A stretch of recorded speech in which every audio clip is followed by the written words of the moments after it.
Hello traders, आप सभी का स्वागत है। डिस्कस करते हैं हम ट्रेड सेटअप कैसे बनाएं। हमने जो क्लियर कट डिस्कशन किया था, इवन मेरे पास एक सब्सक्राइबर का मैसेज भी आया कि उन्होंने कहा कि यार आपने जो भी ट्रेड बताया उसमें कहीं तो ट्रेड है ही नहीं, क्योंकि आपने कहा कि यहाँ ऊपर खुलेगी तो भी यहाँ हमको 1-1.5 घंटा है पूरा मतलब 1-1:30 बजे तक रेंज बाउंड होगी, अगर फ्लैट खुलेगी तो भी यहाँ पे रेंज बाउंड हो जाएगी।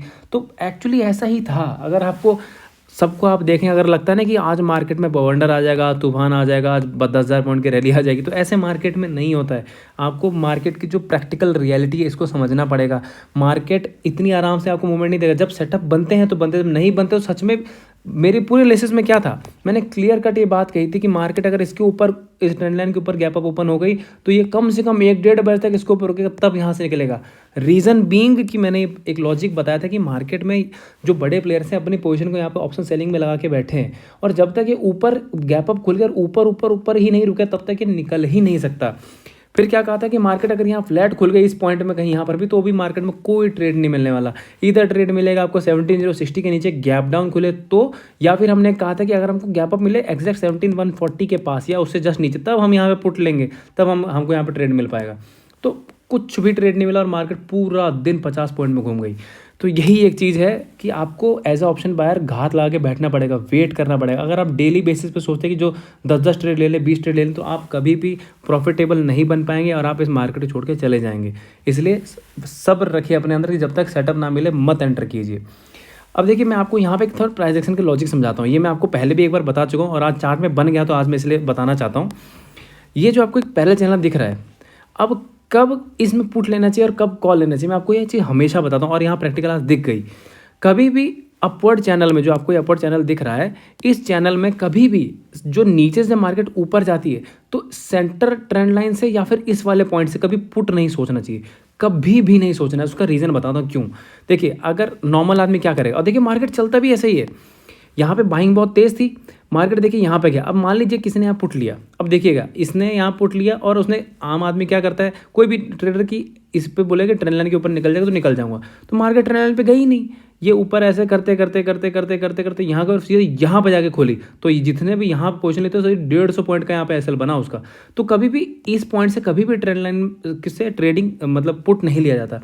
अपवर्ड चैनल में हमेशा नीचे से कॉल लिया जाता है, हमेशा नीचे से कॉल की कोशिश की जाती है, लेकिन कभी ऊपर से पुट की कोशिश नहीं की जाती है। सेम ये अप्लाई होता है इस वाले चैनल में, क्योंकि बेसिकली इसमें मुद्दा क्या है कि एसएल डिफाइंड होता है कि जैसे मान लीजिए अगर आप इस पॉइंट पे यहाँ पे कॉल लेने की कोशिश करते हैं, जैसे यहाँ तो चलिए मान लीजिए दूसरी बार भी यहाँ पे आता है ऐसे, तो हम यहाँ अगर कॉल लेते तो हमारे यहाँ पे एसएल होता है। एसएल डिफाइंड है, पता है जाएगा तो जस्ट नीचे चला जाएगा, वरना जाएगा तो ऊपर ऊपर चला जाएगा। तो सेम इसमें भी, कि अगर डाउनवर्ड पहले चैनल है तो इसमें अगर आप ऊपर से पुट लेंगे तो अच्छा, लेकिन अगर नीचे से कॉल लेंगे तो फिर वही चीज़, अगर यहाँ से कॉल लेंगे तो ऐसे ऐसे ऐसे ऐसे आता चला जाएगा। फिर आप अगर ट्रेंड लाइन का ऐसे लगा के बैठे फिर तो फिर हो गया काम। जैसे यहाँ पे ऐसे लेट हुआ वैसे यहाँ पे ऐसे लेट होगा। तो बस कहने का सिंपल जिस्ट ये है कि अपर ट्रेंड में नीचे से कॉल की सोचिए और डाउनवर्ड वाले में ऊपर से पुट की सोचिए। सिंपल सा फंडा है। अब देखिए, एक बार वापस आते हैं हम अपने चार्ट पे। देखिए डेली चार्ट पे अभी भी, मैंने कल भी आपको इसके लॉजिक बताया था कि मार्केट ऐसे क्यों बिहेव कर रहा है। देखिए तूफान तो डेली आते रहते हैं जो मचा पड़ा दुनिया में। मैं आपको लॉजिक क्या बताता कि मार्केट यहाँ पे ना एग्जिट दे रहा है, बड़े प्लेयर को एग्जिट दे रहा है, क्योंकि मार्केट में जब बहुत बड़ी बड़ी कैंडल बनती है ना, मैंने आपको पहले भी चीज़ बताई कि जब बड़ी कैंडल्स बनती है तो उस बड़ी कैंडल के ऊपर जाने मार्केट बहुत टाइम लगा। जैसे इधर भी आप देखिए, बड़ा कैंडल तो यहाँ ऊपर नीचे ऊपर नीचे ऊपर नीचे करके कितने दिनों के बाद यहाँ से निकला, ताकि जिसने भी यहाँ अपनी कॉल की राइटिंग की पोजीशन बनाई है उन सबको आराम से प्रॉफिट हो जाए। सेम यहाँ अप्लाई होता है कि देखिए यहाँ पे इतने सारे रेजिस्टेंस है, मार्केट में इतनी गिरावट आई है, तो कॉल राइटर यहाँ पे आराम से बैठा है और इसलिए देखिए बार बार यहाँ पे ऊपर नीचे ऊपर नीचे ऊपर नीचे कर रहा है। तो मैंने क्लियर कट इसलिए कहा था कि मार्केट जब गैप अप खुले और खुल के 1-1.5 घंटा रुकना पड़ेगा उसको, तब जाके यहाँ से शॉर्ट कवरिंग आएगी, वरना नहीं आएगी। और सेम अभी वही है। तो मार्केट ने आज भी क्या कहते हैं कि धीरे धीरे ऊपर जा तो रही है, क्योंकि मार्केट हल्का सा बुलिश मोमेंटम पकड़ रहा है, लेकिन जस्ट बिकॉज रिटेलर यहाँ से सारे के सारे नीचे से कॉल लेके बैठे हैं, उनको जल्दी से प्रॉफिट होने देना नहीं है। प्लस जो कॉल राइटर, जो बड़े प्लेयर लेके बैठे हैं, उनको भी एग्जिट कराना है। इसलिए बार बार मार्केट ऊपर जाती है, लेकिन नीचे एक बार आगे फिर ऊपर जाती है, ताकि उनकी वो प्रीमियम जो है वो थीटा डीके कर करके आराम से प्रॉफिट में आ जाए। तो इसलिए अभी भी ट्रेडिंग एज ऑफ ना अभी भी बहुत बहुत ज़्यादा मुश्किल है। मैंने आपको एक लॉजिक बताया, रिटेलर कब कॉल से निकलेगा या कब कॉल नहीं लेगा इस पोजीशन पे, कैसे। या तो मार्केट, मैं यहाँ से कह रहा हूँ कि या तो मार्केट बड़ा गैप अप खुले, क्योंकि जब मार्केट बड़ा गैप अप खुल जाती है ना, तो किसी भी रिटेलर में हिम्मत नहीं होती कि 150-200 पॉइंट निफ्टी ऊपर खुल जाए और वहाँ से वो कॉल ले ले। वो उल्टा पुट ही लेता है और फिर वहाँ से शॉर्ट कवरिंग आती है। तो मैं यहाँ भी कह रहा था, यहाँ भी कहते हैं कि मार्केट को इसके ऊपर खुलना पड़ेगा, इसके ऊपर तभी कुछ होगा, वरना नहीं होगा, नो चांस। तो सेम अभी भी वही अप्लाई हो रहा है। तो हमको इसी के हिसाब से सेटअप देखना पड़ेगा, क्योंकि नीचे से हल्की सी बुलिशनेस आ रही है, बट ऊपर से बेरिशनेस कुछ ज़्यादा ही है। तो अभी भी फंडा वही, ऊपर सेल नीचे से बाई। अच्छा, एक चीज़ और मैं बता दूं कि अभी जो थोड़ा लंबे पॉइंट ऑफ व्यू से सोच रहे हैं, देखिए मार्केट ना अभी यहाँ डिसाइडिंग जोन में कहाँ पे, ये वाला जो पॉइंट है, ये मार्केट का ना अल्ट्रा डिसाइडिंग पॉइंट है। मार्केट इसके बीच में कैसा बिहेव कर रही है, इसके नीचे आके वापस क्लोजिंग दे रही है, तो हो सकता है मार्केट वापस 16,000 के नीचे चले जाए। और अगर यहीं पे आके और वापस इधर ही के ट्रैवल करके ऊपर ही क्लोजिंग देते तो शायद मार्केट यहाँ से अच्छा खासा रैली भी कर जाए। तो मार्केट आने वाले 1-2 दिन में डिसाइड करने वाला है कि मार्केट को जाना कहाँ है, और फिर लंबी रैली आएगी, अच्छी खासी लंबी रैली आएगी। तो इसको थोड़ा ध्यान रखिएगा। तो एक बार ना सिंपल बस 5 मिनट के चार्ट पे आते हैं, बहुत सिंपल सा सेटअप है इसमें कि हमें ये करना है, अगर मार्केट में फिर से अगर यहाँ पे यहाँ फ्लैट खुल गई, कुछ नहीं पता, यहाँ से ये इतना दूर है, कोई एसएल का पॉइंट नहीं, और यहाँ से इतना दूर है। आप यहाँ पे देखिए, हो सकता है एक सुर में ऐसे गिर जाए, लेकिन इसमें कोई श्योरिटी नहीं आप यहाँ किस बेसिस पे पुट ले लेंगे। यहाँ पे कोई हमारा एसएल ही नहीं है। एक होता कि जैसे यहाँ पे कोई कैंडल बना के गया होता तो कुछ होता, लेकिन यहाँ पे आप अगर कहीं भी चले जाए, यहाँ से यहाँ चले जाए, यहाँ से यहाँ चले जाए, मैं बिल्कुल भी ट्रेडिंग अवॉइड करूँगा, चाहे उस दिन मार्केट 2000 पॉइंट यहाँ से गिर जाए। अच्छा, 2000 पॉइंट तो क्या, फिर तो ले ही लेंगे हम। तो फ्लैट की कंडीशन में कोई सेटअप नहीं है, बिल्कुल छोड़ देंगे।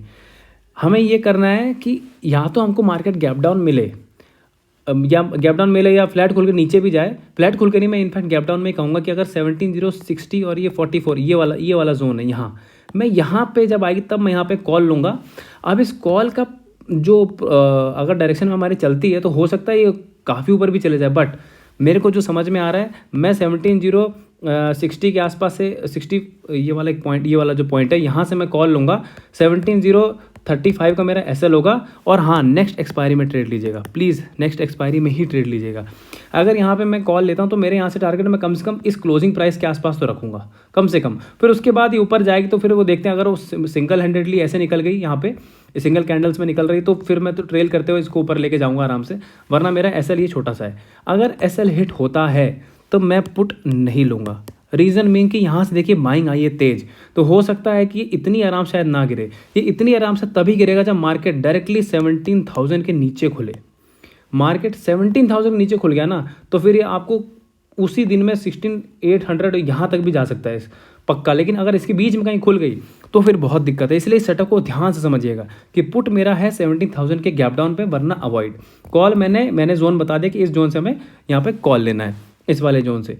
मान लीजिए अगर मार्केट इसके नीचे कहीं खुल जाती है, मान लीजिए 17,030 पे, 40 पे, 15 पे मान लीजिए, तो अगर ये वापस यहाँ पे इस पॉइंट के ऊपर जैसे ही निकला 17,064 के ऊपर, तो हम यहाँ पे इमीडिएटली कॉल ले लेंगे 17,045 कैसे लगा के अगेन।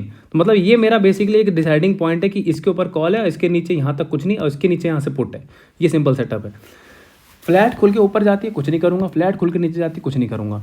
अगर मार्केट सीधा गैप अप खुले, फिर से वही चीज़, गैप अप खुले एंड मार्केट इस पॉइंट के ऊपर, मतलब करीबन 17,220 इसके ऊपर खुले, और कम से कम 10 मिनट आराम से बैठे, क्योंकि 10 मिनट से कुछ नहीं छूट जाएगा। टारगेट आएगा तो लंबे टारगेट आएंगे यहाँ से।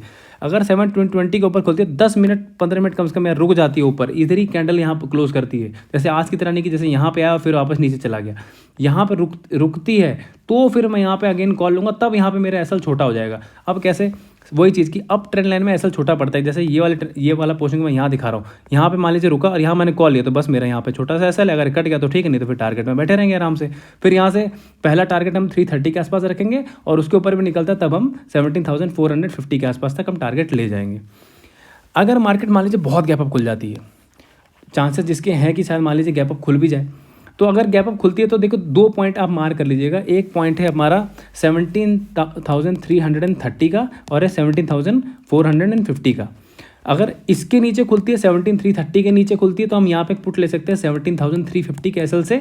टारगेट हमारे होंगे बस 17,220 तक के, इसी वाले ट्रेंड लाइन तक के, बस इतना हो सकता है। इसके बाद यहाँ से गिर जाए, अगर इसके नीचे फिर वापस आते तो हम इस पुट को कैरी भी कर सकते हैं यहाँ तक। तो ये वाला पॉइंट है। अगर 450 पे खुलती है या फिर 350 से 450 के बीच में खुलती है, तो जब सेम चीज़ है, मतलब ये 350 की लाइन, ये 330 की, ये 450 की, यहाँ कहीं खुलती बीच में, इसके नीचे आए तो पुट, अगर यहाँ से ऊपर जाता है तो यहाँ से पुट। तो ये वाला फंडा, अगर इसके नीचे खुलता है तो भी यहाँ से पुट। तो ये दोनों पोजीशन से हमें पुट लेने की कोशिश करनी है। आई होप मैंने सारे सिनेरियो जितने बेस्ट पॉसिबल थे क्लियर कर दिए। आप टेलीग्राम पर जरूर जुड़ जाइएगा। और एक चीज़ बहुत ज़्यादा इंपॉर्टेंट है, आप एक बार सब्सक्राइब का बटन जो है अनसब्सक्राइब करके दोबारा सब्सक्राइब करके नोटिफिकेशन का बेल एक बार दबा दीजिए, क्योंकि मैं नोटिस कर रहा हूँ शायद आप लोग के पास नोटिफिकेशन नहीं आते हैं, इसलिए आप वीडियोज़ नहीं देख पाते हैं। तो अगर चैनल मेरा पसंद आता है तो लाइक शेयर सब्सक्राइब पक्का कीजिएगा। Thank you so much.